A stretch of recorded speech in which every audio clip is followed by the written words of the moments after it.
It's Anthony here at DIYautotech. Are you coming up to your recommended oil change interval? 136,000 miles? 136,000 miles? Is your oil starting to look dark in color like this is here? If this is so, it can only mean one thing. You're going to need an oil change. I'm here at DIYautotech. We're going to show you how to do that today.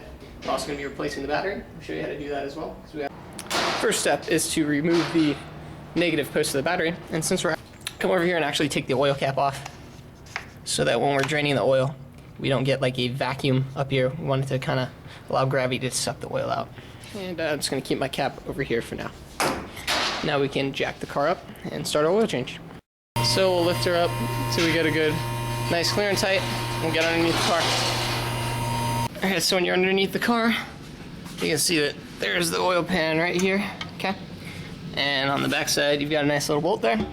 You unscrew that bolt and let all the oil drain out until it stops dripping. That would be our dirty engine oil draining out of the oil pan. And we've got our bolt sitting right here.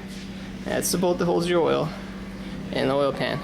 Make sure to put a new gasket, a new little ring seal on that bolt before you bolt it back up to the oil pan.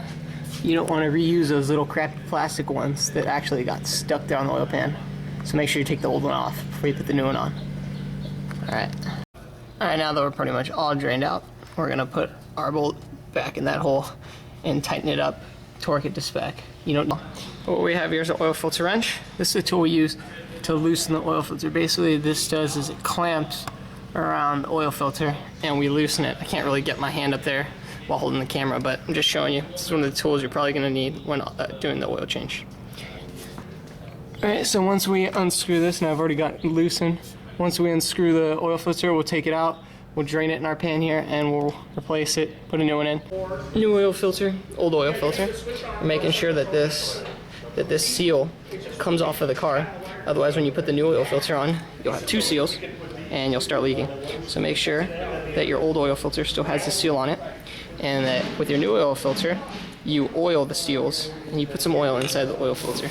So we're going to fill the oil filter up a little bit, oil the seal, screw it back on the car, and hand tighten it as hard as we can. Hand tight. Alright, now that that oil filter is tightened as hard as you can, hand tight, that's all you're going to need. And this bolt is tightened up as well. We'll be able to drop the car back down, add some oil in, put the cap back on, and start her up.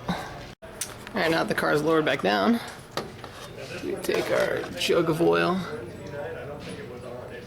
and we can put it in the hole. Because I don't know if it was the overhang with the photo stuff. They just, they didn't locate stuff in the right spot. Alright, now that we have the recommended number of quarts of oil inside the car, we'll pop the cap back on. And always double check by looking at the dipstick, looking at it in the sunlight, wipe it off a couple times and make sure it's at the full line. If so, we can put the cap back on, start the car,